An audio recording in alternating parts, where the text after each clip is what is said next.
Locked in. Look at what we have here, folks. To the only show that matters. The cream of the crop. Duke loves wrestling. And there is no one that does it better than your host.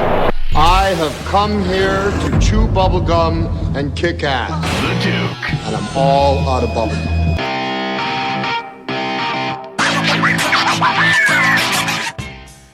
Happy Halloween 2019 and welcome back to the Duke Loves Wrestling podcast. That's right, Jack. Listen, I'm a little hoarse today. You're going to have to forgive me. I was out in the rain, passing out candy to all little kids for Halloween. So a little hoarse, but I'm going to brave through this and give you the best pro wrestling podcast content you're going to hear all week. That's right, Jack. Listen, on today's episode, hold on. Oh, all right, got the line ringing here. Let's see what's going on. Okay, folks, and you got to forgive me here. I mean, I told you, I'm a little hoarse today, and it's crazy because last week I promised you that I would give you an exclusive interview with Faith the Lioness. And, I had everything all set, and I'm ready. And then I pick up the line, and Jungle Grrrl is on the line instead. So I got to find out what's going on here. Jungle Grrrl, what are you doing on my line, and where's Faith? Listen, Mr. Keyboard Warrior, Mr. Duke Loves Rasslin. I hear you calling me out. I'm not read your little posts, your tweets, and everything else about how I've turned my back on the fans, and suddenly this is not the Jungle Grrrl that you've known. Listen, baby, this has always been Jungle Grrrl. And every woman has her limits. And I don't know how you would feel about time and time again. You're in doing exactly what you're supposed to be doing, working hard, pushing, defeating people, putting them down, and yet somebody's got to come in and interrupt the flow. Somebody's got to come in, whether it's the Beast, whether it's Tessa, whether it's been Lana Star, or now Lioness, coming in and interrupting my glory, my victory. I don't need anybody, not a single individual, to help me do what I do best, which is get the 1, 2, 3. I don't need a single person in there assisting what I can do on my own. So you know what? You know what happens? Every woman has her limits. And I'm done playing nice. I'm done just getting the job done. So now what happens is I've just got to take it to a whole nother level. And now you guys are seeing that whole nother level. So did I turn my back on the fans? No, I did not. All I'm doing is going out and after what is rightfully mine by any means necessary. I'm a competitor, and I was born to win. Tessa Blanchard thinks she's a born legend. I'm a self-made legend, and I am the cream of the crop, baby. And I'm here to stay. So get used to it, because this is Jungle Grrrl. Whoa. Oh, okay. Let me back up a second here. Listen, Jungle Grrrl, I know that I've said some things about you online that, at times may have been a little strongly worded, but I just want to remind you, I'm not a competitor, okay? I don't want any part. You got the muscles, and I see what you've done out there. I've seen the bodies that you've destroyed in Wild Superheroes. I'm just a podcast guy. I want no problems with you. So let me just put that out here. I do want to ask you a question if I may, though, and please don't take this the wrong way. But you say you don't need anybody, but we saw on Wow Superheroes this past Saturday, 8 p.m. Eastern Standard Time on AXSTV, we saw Faith the Lioness come out and interfere on your behalf, which cost... You think that... No. Oh. No, let me interrupt you right there. Uh-oh. Do you think for a minute that I would actually have the Lioness with, of all people, Lana Star, come out to help me? If you can recall the way that match was going, I had just devastated the Beast and put her into the mat and was climbing up to execute my impeccable, beautiful 1, 2, 3 splash. And that's when my leg was pulled down. I was not the one that got disqualified. It was the Beast who was disqualified. So clearly, whomever's little, scheme was put together was not very well put together. I assure you that Tessa Blanchard had something to do with this whole thing, because between Tessa and Sophia Lopez and Lana Starr, no good can come of anything.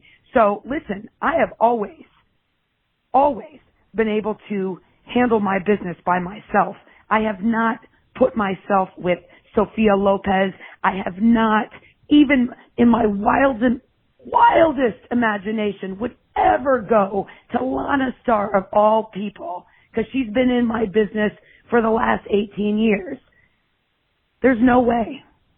So maybe you should, when you get the opportunity to talk to the Lioness or to Lana Starr, why don't you have that conversation with them? But right now you have me on the phone, and they had nothing to do with assisting me. Oh, okay. Well, I guess I'm going to have to take your word for it, because you could definitely hurt me if I don't. And let me just say this now. Sophia Lopez, she's my pro bono world's greatest attorney. I'm one of her clients, so I just want to warn you, please don't make any threats, because I may have to call her to come after you. I'm just going to put that out there. I got to protect myself here. Oh, she's got you too. But I got to deal with the likes of Jungle Grrrl. I got to do something here. Now let's talk about this, though, because your feud with the Beast is by far the craziest, most intense feud in pro wrestling today. I mean, two powerful, imposing, destructive women on a collision course. It seems like every single time you two are in front of each other, something is getting broken, somebody's getting hurt, and it's just chaos. What is it about the Beast that brings out this vicious side of Jungle Grrrl that we've seen? Because I don't believe we've ever seen this before from you. Quite honestly, I just don't think she's an individual enough. I think she wants to be Jungle Grrrl, is my problem with her. And listen, you want to be a competitor? Be a competitor. Come out. But from the beginning, if you recall, my interaction with her was her causing me to lose my 18-year streak with my shoulders never having been pinned to the mat. But beyond that was my opportunity to get back what was rightfully mine. She took that from me. So then, who got that opportunity but Tessa Blanchard? So I have a lot of animosity when it comes to the Beast. I think the Beast wishes she was Jungle Grrrl. And aside from that, she cost me everything that I had worked so hard for. And by the way, by the book, playing the game right, doing everything that I needed to do, just gone in an instant. Gone in an instant because she couldn't play right, because Tessa Blanchard couldn't play right. So, there's nothing about her that I like. Well, I just think that this is kind of crazy, because there's so much that you and the Beast have in common.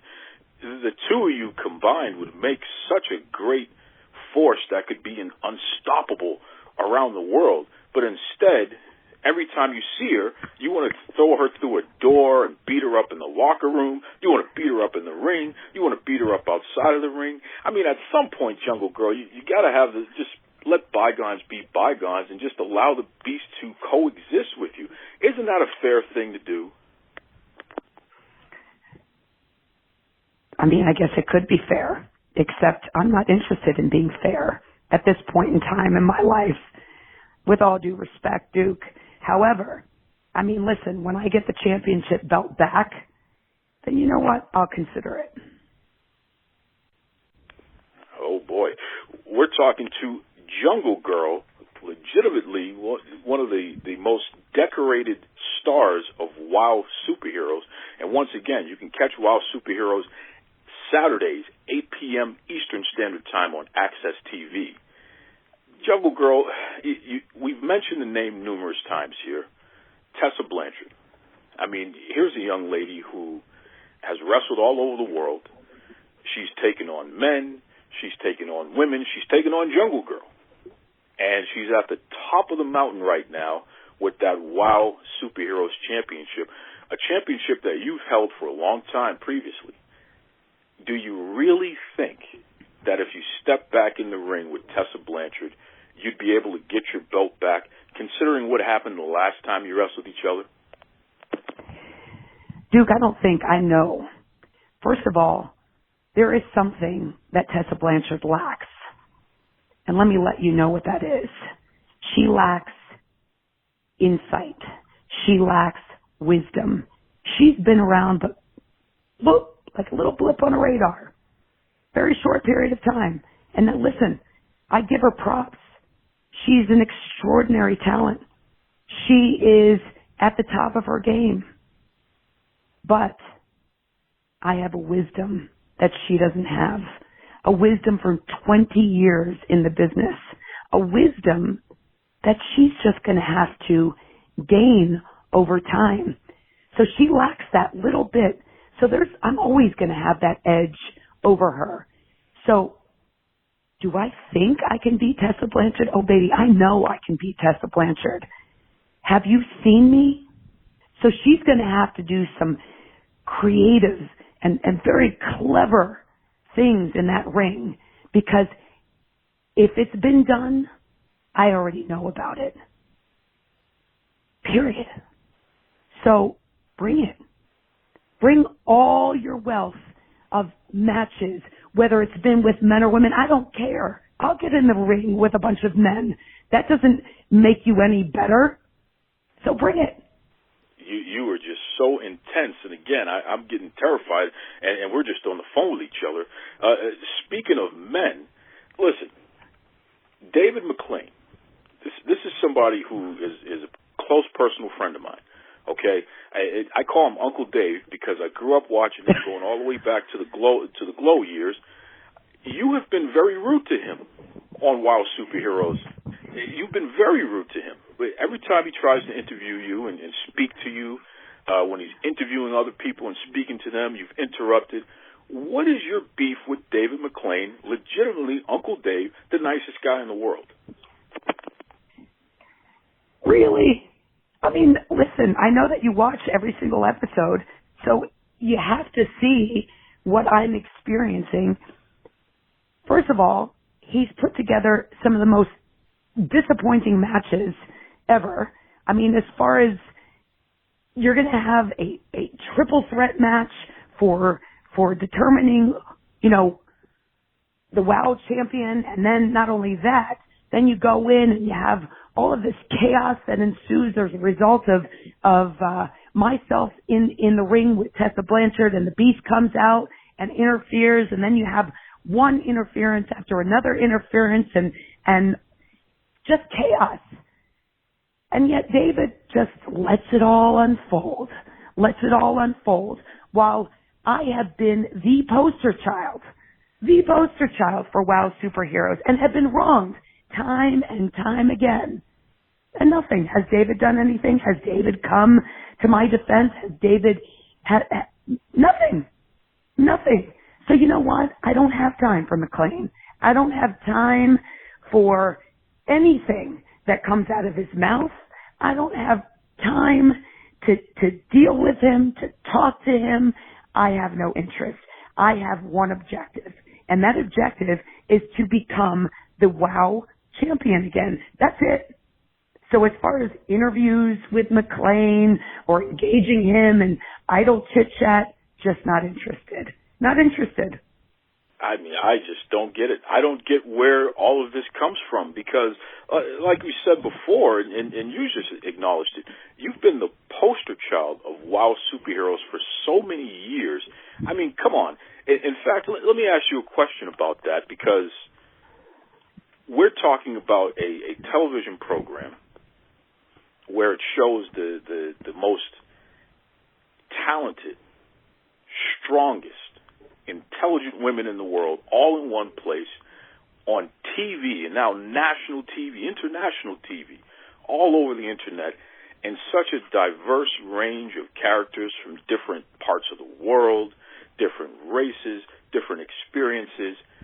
How important is the WOW Superheroes brand to Jungle Grrrl, especially considering the fact that you've been there for so long and you have led the charge? You've been the person who's been out front representing this company to the entire world.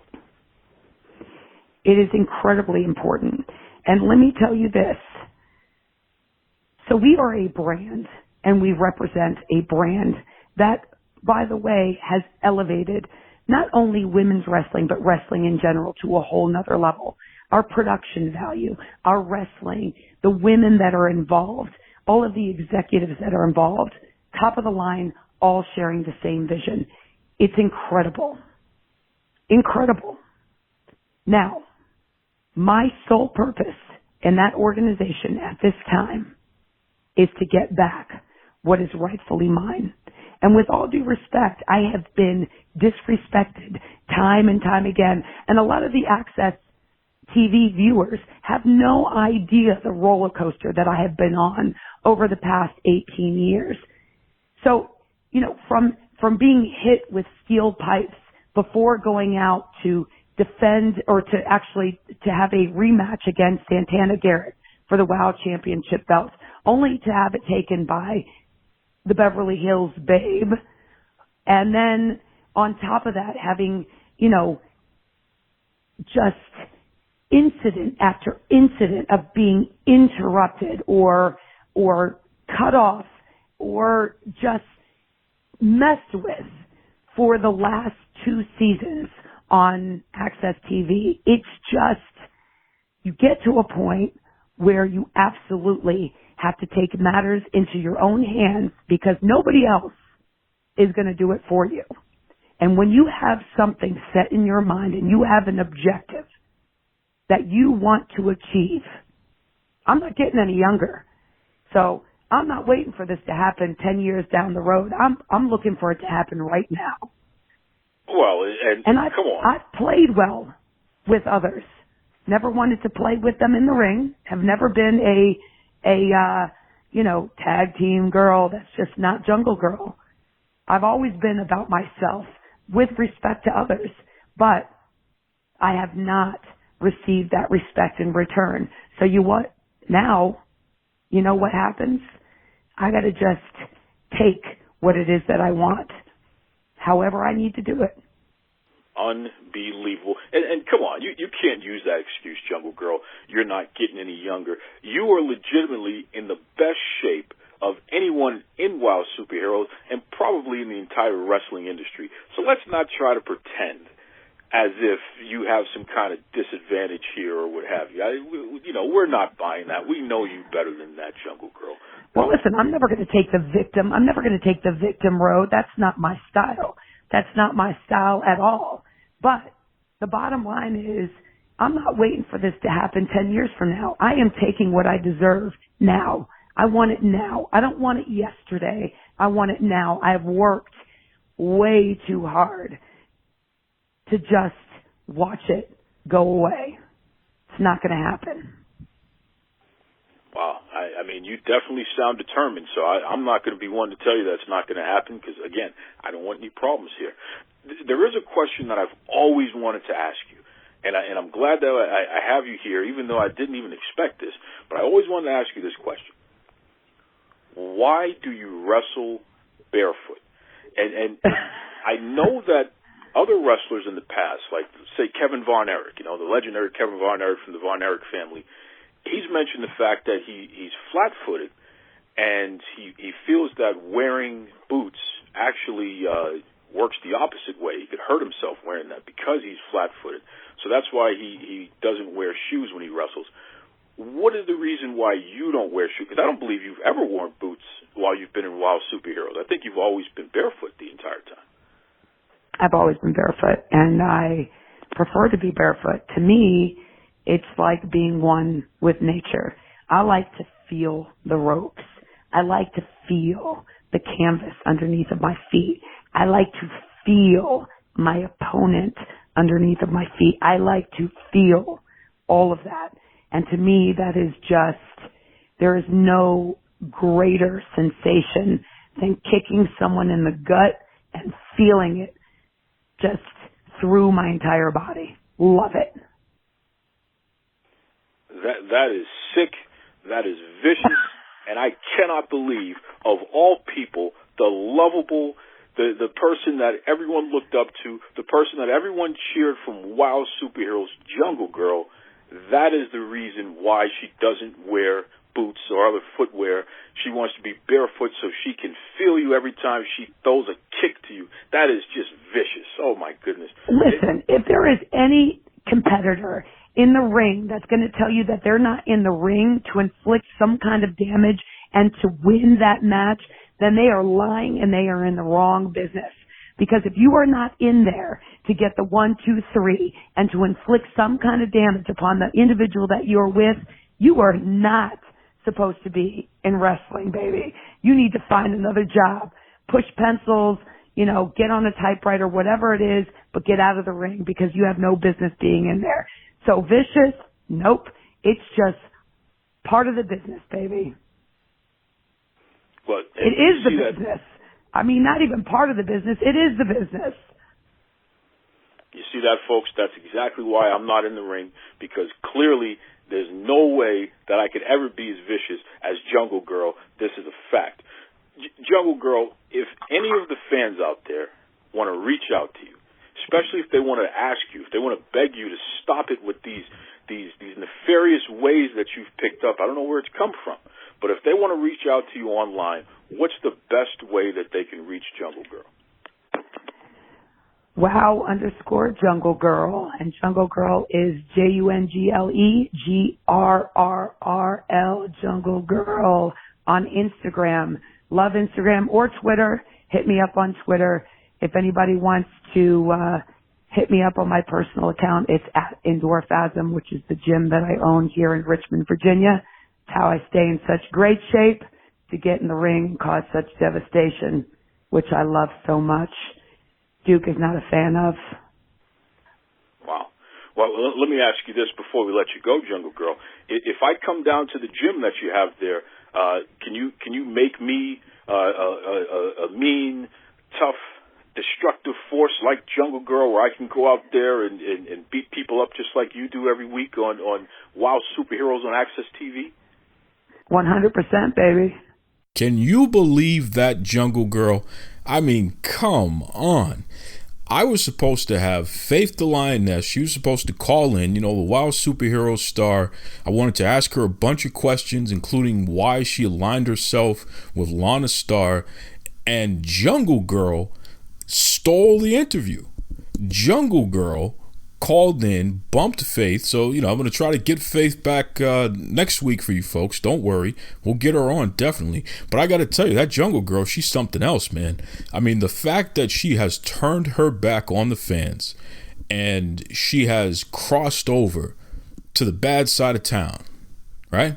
You know that song, Welcome Back, Baby, to the post side of town. She's on the bad side of town. I'm just going to tell you right now, Jack, I don't know what's going to happen when Jungle Grrrl and Tessa Blanchard face off again for that WoW Superheroes Championship, but you better believe there's going to be fireworks going on and somebody's going to get beat up. That's for sure. So, and listen, Jungle Grrrl, as I already said, I don't want any problems with you.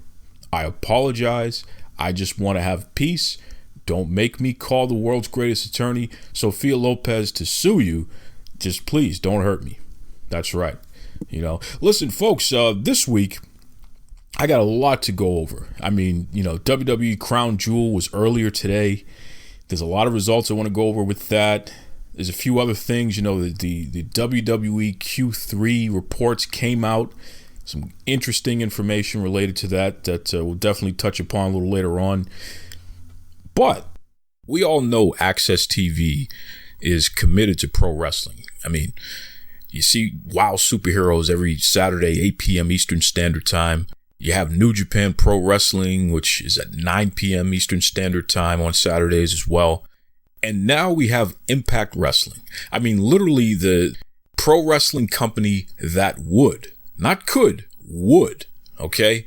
They kick out at 2 and they have not given up. They've not gone away, which is great for everybody in the pro wrestling community, the fans, the wrestlers themselves. It's just awesome. They're on AXSTV now, 8 p.m. Eastern Standard Time every Tuesday night. I was fortunate enough to be invited on a media conference call, the first Impact Wrestling on AXSTV call, and it was pretty awesome. I mean, you're talking about 30 of the top pro wrestling media folks from around the world, and we all got a chance to speak with Scott D'Amore, Brian Cage, and also Taya Valkyrie. And it was great, so I definitely want to give a shout out to the folks over at AXSTV and Impact Wrestling for the invite. Definitely honored to be part of that call. And I wanted to share it with you folks. I want to share it with the Duke Loves Wrestling listeners so you can hear some of the questions that I asked and the responses that we got. So without further ado, check it out. This is from the Impact Wrestling on AXSTV, their very first media conference call, which I was a part of. Here we go. All right, our next question is going to come from Duke. Duke, are you there? Go ahead with your question. First question, Brian, a couple of months ago, Ken Shamrock was a guest on a Duke Loves Wrestling podcast, and he was very specific about calling you out as a potential challenger. See Brian Cage versus Ken Shamrock in the not-too-distant future? I mean, I know he came back, he had this match with Moose, and that's how the whole thing even started, was a little, kind of playful banter back and forth between the two of us, the first ever champ, the current world champ. And I've always been a huge fan of Shamrock from the get-go. And he actually is the one that, from wrestling, maybe get in to becoming a super fan of UFC and mixed martial arts. I would love the opportunity to work with Ken.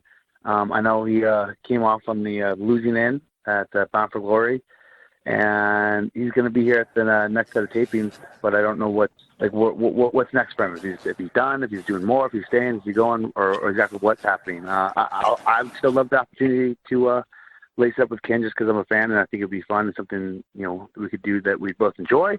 But I guess that's up to him and where he's at in his career at this point in time. Great stuff. And just one more question for Scott. Scott, Impact Wrestling has gone through so many different incarnations, and before this current crop of excellent talent and this current regime in the marketplace, the name hasn't always been so strong.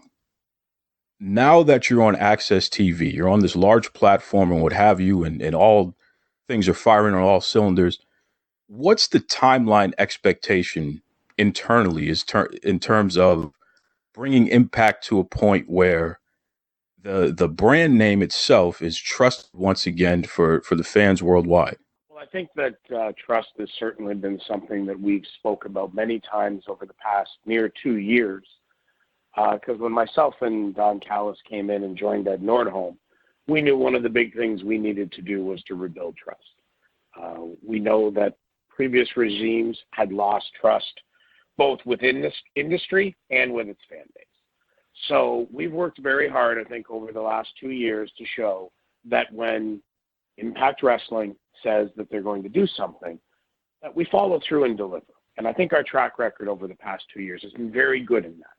And I think that I'm already starting to see, whereas the groundswell was often very negative when we were talking about stuff in the first half of 18 and really a good chunk of 2018 because of previous experiences, I think that in 19, and certainly as we come here, coming out of an amazing Bound for Glory pay-per-view at a sold-out building in Chicago, and sitting here and being so close to finally having our premiere on AXSTV, I think we really are in a position where, on a substantive level, we have fixed trust with a lot of people and a lot of fans. And we know that that's going to be an ever-continuing process. And we know that every day that we wake up, we need to continue to ensure that we deliver on our promises and we reward fans that invest in Impact Wrestling.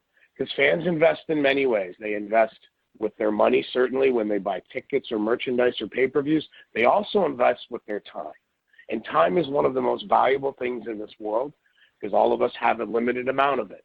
And if somebody chooses to invest time out of their life in watching and getting engaged with Impact Wrestling, we need to reward that investment. And if we continue to do that, the trust level will grow and the circle of trust will expand. So it sounds almost kind of cheesy to say, but it really, that's how simple it is. If we wake up and continue to put out a good product that respects fans, that engages and entertains fans, and we deliver on our promises, we'll continue to grow. But I think we passed the point where we start trying to worry about what we have to do to show that we're going to deliver, because we've delivered consistency for 2 years. And myself and Don, we knew that it was a change day the second that Anthem Sports and Entertainment came in and took over Impact Wrestling, because being Canadian, we know the track record and the morals of Anthem Sports and Entertainment. So we knew that to be the case. We then had to spend a considerable amount of time and effort showing wrestling fans, Impact Wrestling fans, that Impact Wrestling now, just like Anthem Sports, was going to echo those types of morals and that type of consistent performance and dedication to delivering on any type of investment that a fan makes into the product. Great stuff. And real quick, Taya, very proud of what you've been doing over these past couple of years here. And I'm excited about the possibility of seeing some kind of cross promotion with WoW Superheroes, because some of those ladies over there, those are some great matchups for you there. So just want to leave it at that. Thanks for the opportunity, everybody. Thank you. All right. Thanks, Duke. There you have it. See? So it's pretty cool. I mean, I got a chance to talk to, Scott D'Amore and Taya Valkyrie, and of course Brian Cage. Just a really cool situation there, and I'm really excited about Impact Wrestling on AXSTV.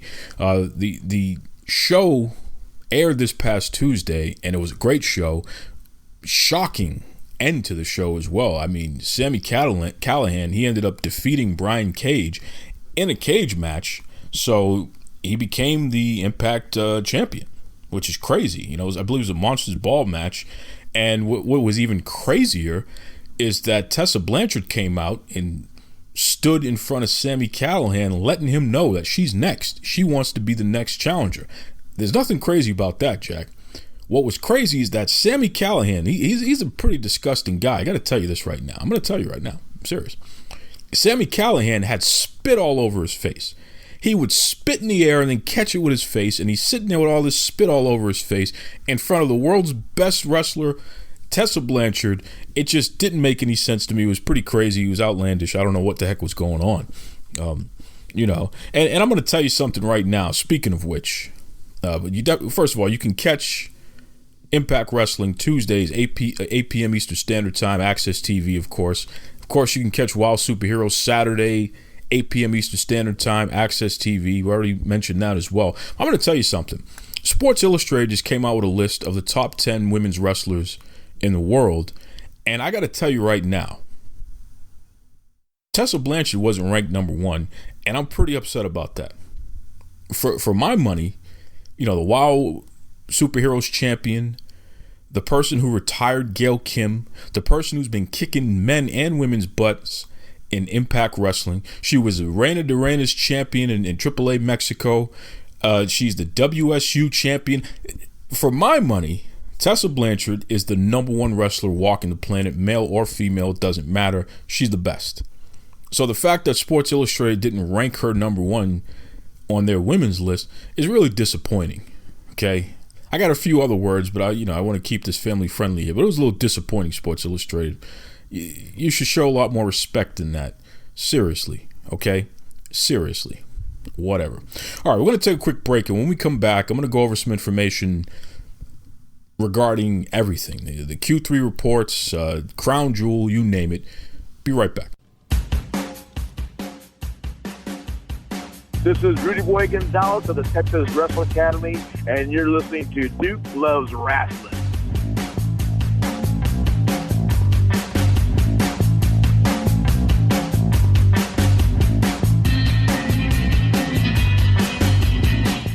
All right. let's just jump right into Crown Jewel because it's a pretty controversial and hot topic here. As you know, the WWE, they've been doing events in the kingdom of Saudi Arabia. A lot of folks like it. Some folks don't like it so much. It is what it is. But the first match was a 20-man battle royal with the winner facing AJ Styles for the WWE United States Championship. And Humberto, he ended up winning the battle royal. He last eliminated Eric Rowan. And, pretty good match. It's a battle royal. What do you expect? Something to get the crowd going to start off the night. So it was what it was. Next up, we had, Cain Velasquez. He took on Brock Lesnar. And you know that Cain Velasquez has beaten Brock Lesnar up in the UFC. So this was going to be an interesting match. And it sure was. I mean, it was a work shoot. They did a lot of UFC style stand-up fighting and kicks to the leg and all that other stuff. Cain actually took Lesnar down, and he was beating on him pretty well there. But in the end, Brock Lesnar ended up making Cain Velasquez submit to an armbar. So that was pretty interesting there.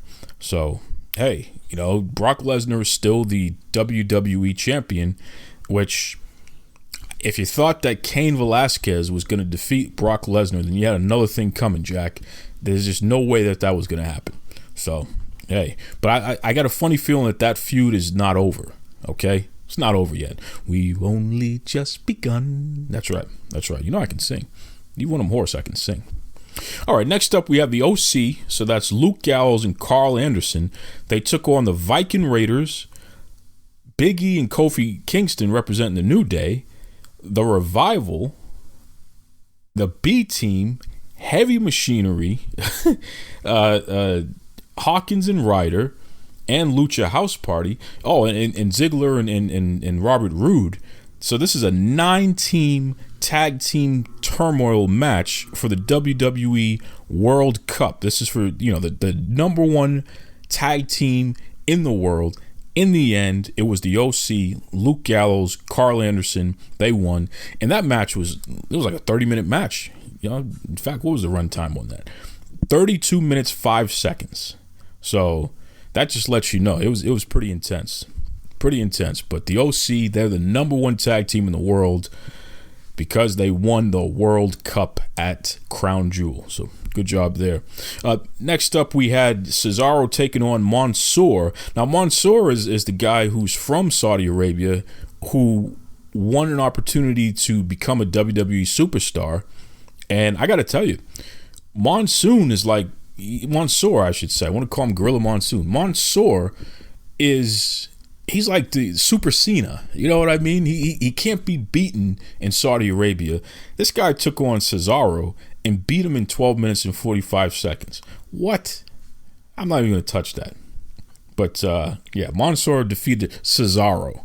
So, take that for what it's worth. Next up, the undisputed baddest man on the planet, the number one boxer on the planet, Tyson Fury.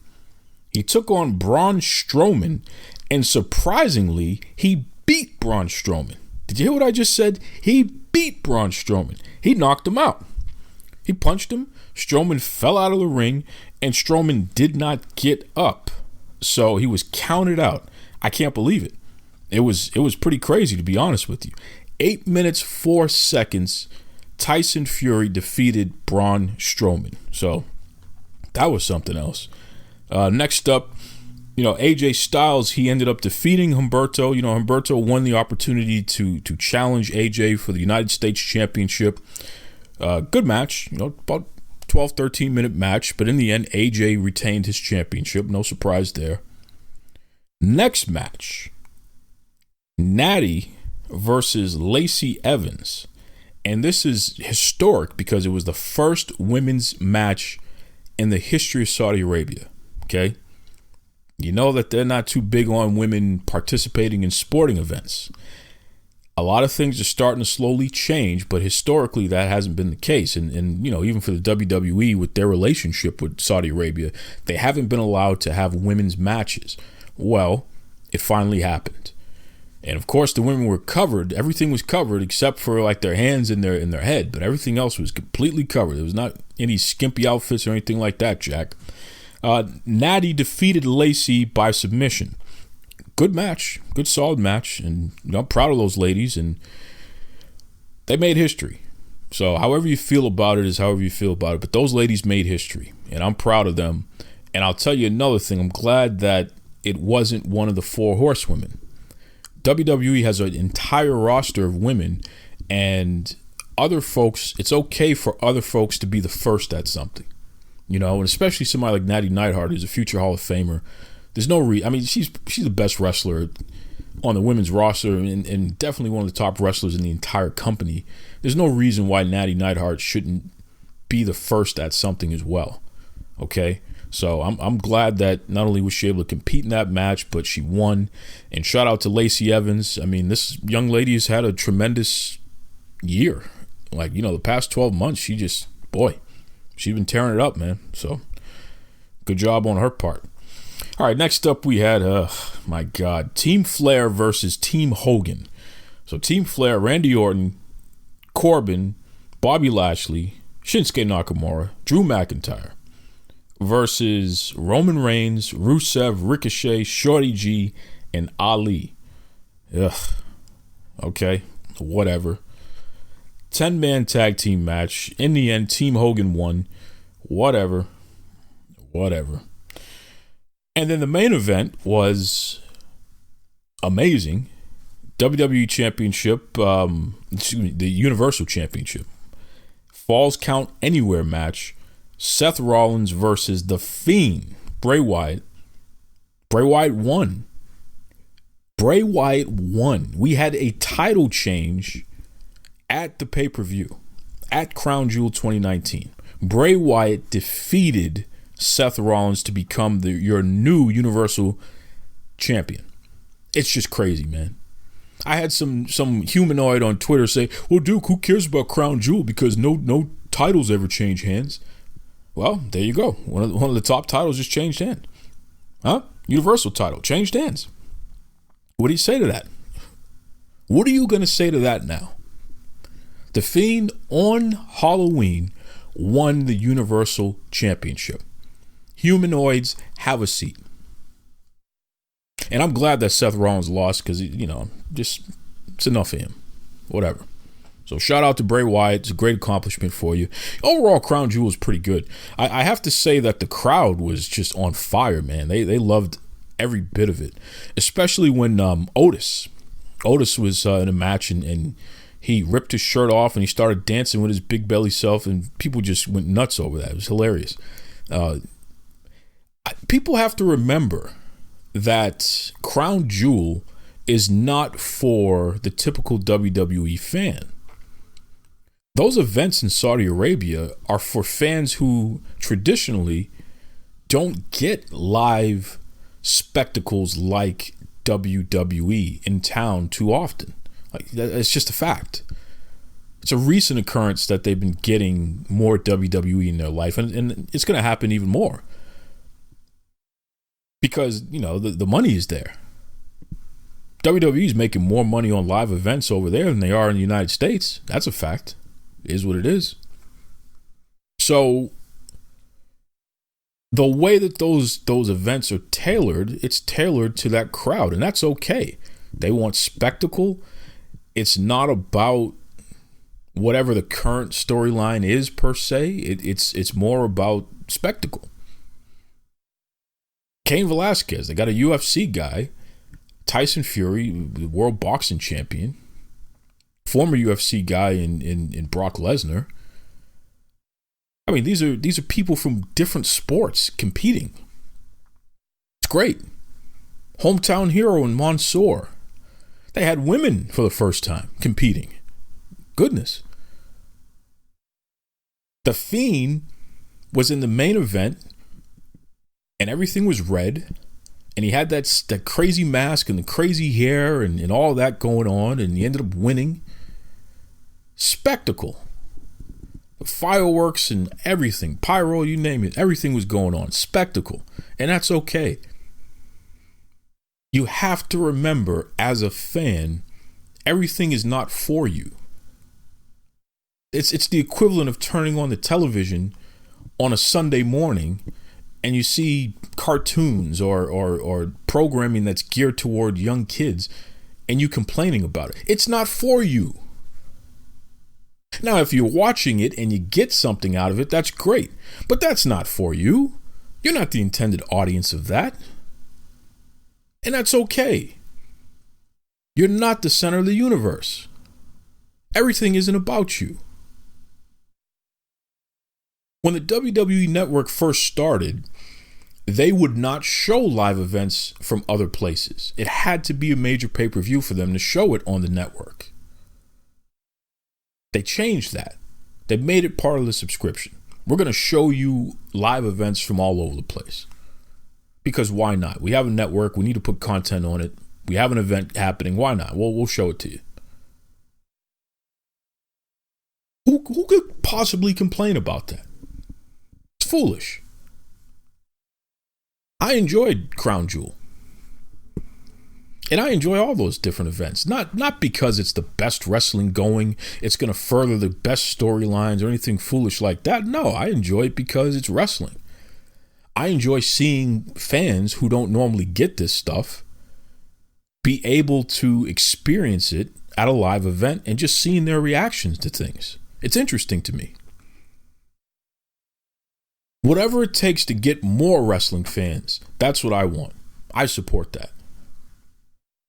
I don't have to like I don't particularly like most of what happens on All Elite Wrestling Dynamite.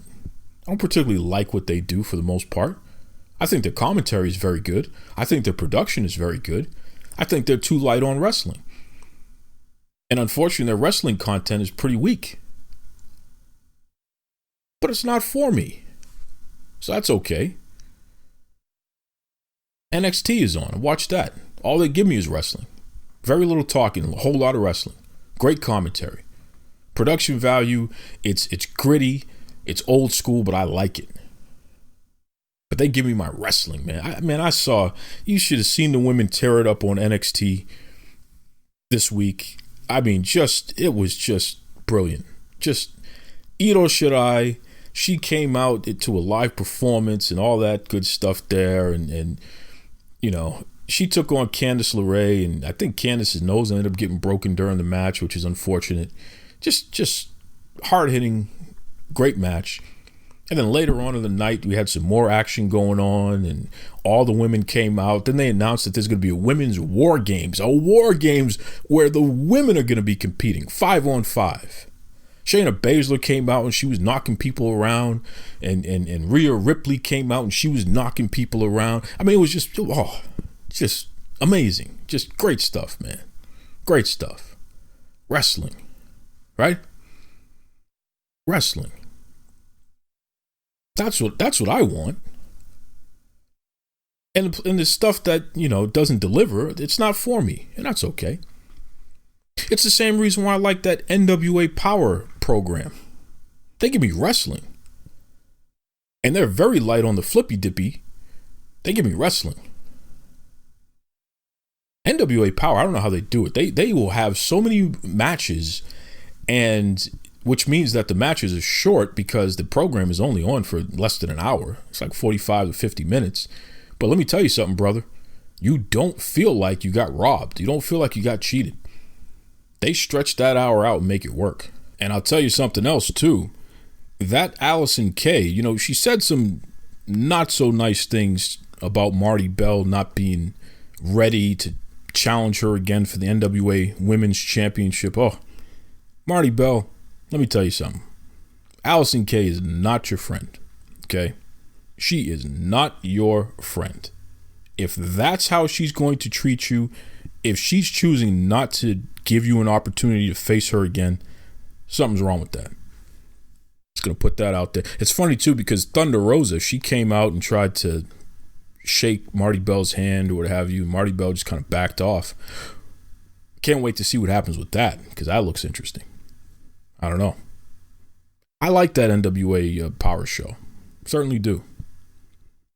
There's just a lot of great wrestling out there today, and I think it's important. Let me just end on this note here, folks. Do not allow quote-unquote wrestling media to deceive you. Some of these folks, they want to talk about the business of pro wrestling, and they don't have a clue about business. They want to talk about ratings. They don't work in the TV industry. They're not TV reporters, and they don't have TV executives on the record as guests, nor TV reporters on the record as guests. And I got to ask the question, why not? I mean, on this show, I have Tony Maglio, the Rap, right? That's a television and Hollywood industry publication, and he is the TV editor. I have Tony Maglio come on the show and explain some of that rating stuff to me, because I'm not an expert. I don't know. You don't get that from the Wrestling Observer and Meltzer and these guys here. They want you to believe that they know what they're talking about, but they have no qualifications. And they have nobody on the record to back them up. How? How does that work? You can't let these folks deceive you. I saw one guy the other day, wrestling media guy. He posted that WWE has cleared Paige to take bumps. The same Paige that had to retire because her neck is it's junk. It's finished. She cannot take bumps anymore. Her neck is just too far gone. And she just had another surgery recently. Paige immediately went online and said, well, somebody must have taken my banged up neck and swapped it out with somebody else's. There's no way she can take bumps. It's baloney. It's not true. But the wrestling media put it out there. And a lot of folks are so gullible, unfortunately, that they want to believe these fake stories. Oh, Paige is just trying to throw us off. No, she ain't trying to throw you off, man. She ain't going to wrestle anymore. She can't. She'll be paralyzed for life. Stop it. We have to hold these folks to a higher standard, because I'm telling you right now, they are putting us in a position where we're looking at the wrestling industry from the wrong lens.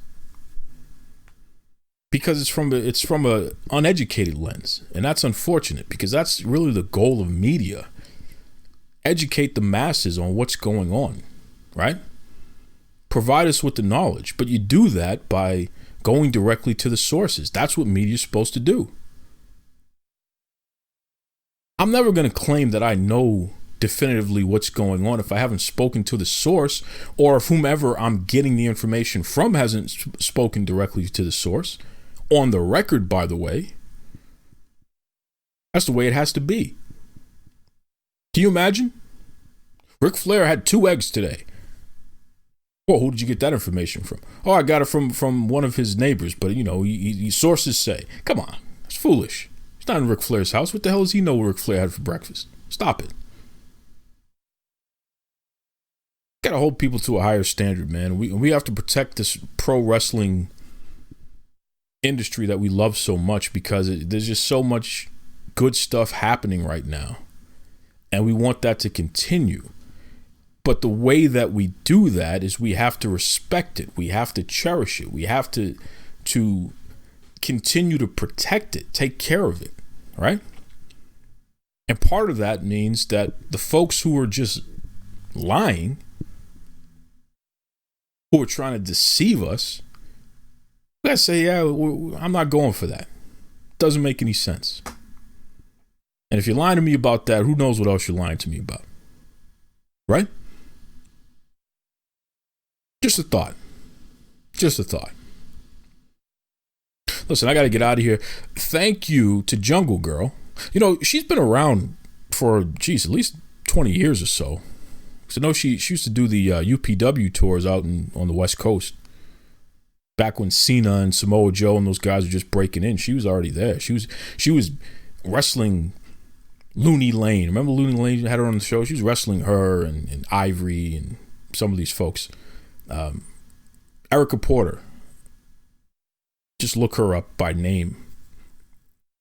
That's what she used on the indies a lot. But Jungle Grrrl is what she uses in WoW. That's what we know her as for the most part. And we also know her as somebody who can beat everybody up, including me, which is why Sophia Lopez, the world's greatest attorney, please just get the paperwork ready in case Jungle Grrrl does anything to me, because I'm a little concerned about that. That's right. Anyway, be kind to yourselves. Be kind to others. Join me next week. I will definitely get that Faith the Lioness on the show, and I'll have other folks. We're going to have another great time. Happy Halloween. Be careful out there. Take it away, Tony Schiavone. Mr. Tony Schiavone, and we're desperately out of time on Duke Loves Wrestling.